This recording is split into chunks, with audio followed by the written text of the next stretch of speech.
welcome to my April wrap-up. So I didn't read as much books as in March when I read 17, but I did read 14, so good enough. I read 3 audiobooks, 4 ebooks, and 7 physical books that I own, and I'm going to show you. But first of all, because I want these videos to be kind of more structured, I'm going to start with the audiobooks. So the first audiobook I listened to this month was Yes Please by Amy Poehler. I've done a full blog review, which I'll link down below, and also I'll put a card up here. I liked it, but I kinda shouldn't have gone into it without knowing a thing about Amy Poehler because some parts of it were just sounded weird. I ended up giving it a 2-star rating. Then the next audiobook I listened to was Landline by Rainbow Rowell, and I said in my Friday reads, I believe it was, that with Rainbow Rowell I kind of prefer her adult books, but Landline wasn't really it. Just Rainbow Rowell, she's not my kind of writer. Landline was just, it kind of dragged, like nothing really happened. I was bored, to be honest. And the third and last audiobook I read, and actually my favorite audiobook, was The Watsons by Jane Austen. It's another one of her unfinished novels, if you will, and I really wish it was finished because it's just really good, and as I mentioned, it's my favorite of all the audiobooks. Now on to the ebook section of this video. First of all, I read Fairy Tales Every Child Should Know, which is on the public domain on Amazon, so you can get it. This includes like all sorts of fairy tales, and I really loved reading them all from an adult perspective and see how my opinion has changed, and some of them I haven't even read before, just heard of them. My favorite is definitely still Snow White. Sleeping Beauty is around there, Beauty and the Beast as well. Then I read an essay by Mark Twain called On the Decay of the Art of Lying, which I gave 5 stars to, and I'm definitely going to read more of Mark Twain's essays. And it made me think what my literature teacher from high school would think about it, because the points he makes were probably something I would have said myself, or at least I like to think so. So I'd like to think how she would grade that, but I guess I'll never know now. Twain makes excellent points, like how we basically lie each and every single day, and how lying is not only lying per se, but actually omitting to tell the truth, which, when you think about it, makes a lot of sense. When you don't tell the truth or just don't say anything, it's basically kind of lying. And then the other 2 ebooks I read were just because I was feeling kind of down. I read The Billionaire's First Christmas, just an ebook, a freebie I had on my Kindle, so I haven't read that.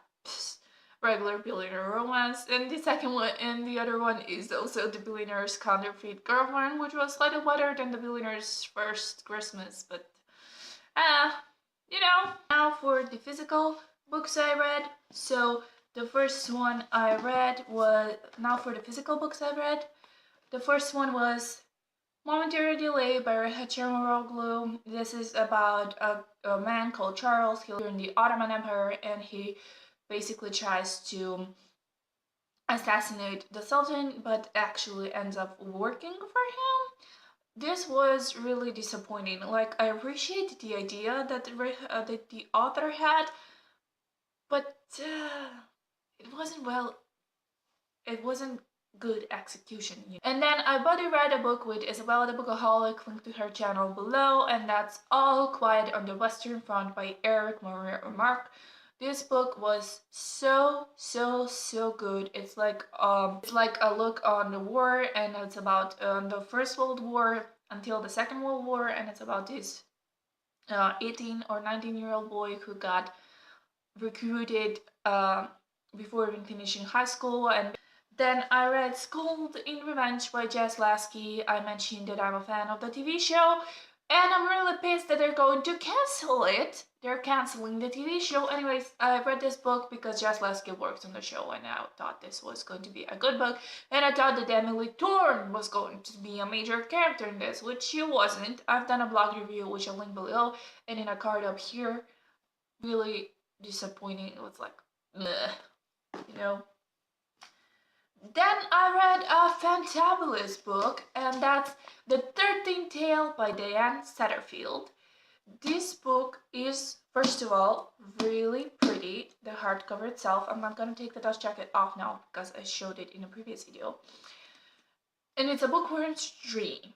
There's this woman who's writing the biography of a famous author, Vida Winters, and she's about to pass away because she's really old. So this woman is writing her biography and they reference all these other books, and I'm not gonna tell you much more because you need to read it and like see it for yourself. I know a lot of people favorite this book. It was really good, but kind of didn't touch me on a personal level, I guess, because everyone was so much older than me in this book. And I ended up giving it 4 stars, but still really good and probably one of the prettiest books I own. Then I read quite a unique book, and I'm so happy I finally did, and that's Stardust by Neil Gaiman. In my April TBR, I believe I said that I'm not sure what I'll read a paperback or listen to the audiobook, and guess what? I did both. I listened to the audiobook and I read this because this book deserves the time of day, the time of week, the time of whatever, because it's gorgeous. Like Neil Gaiman is, his writing is pure magic. There's this boy who gets his heart's desire, and there's the fallen star, and it's all wonderful and magical and fantastical and so beautiful. You have to read it if you haven't.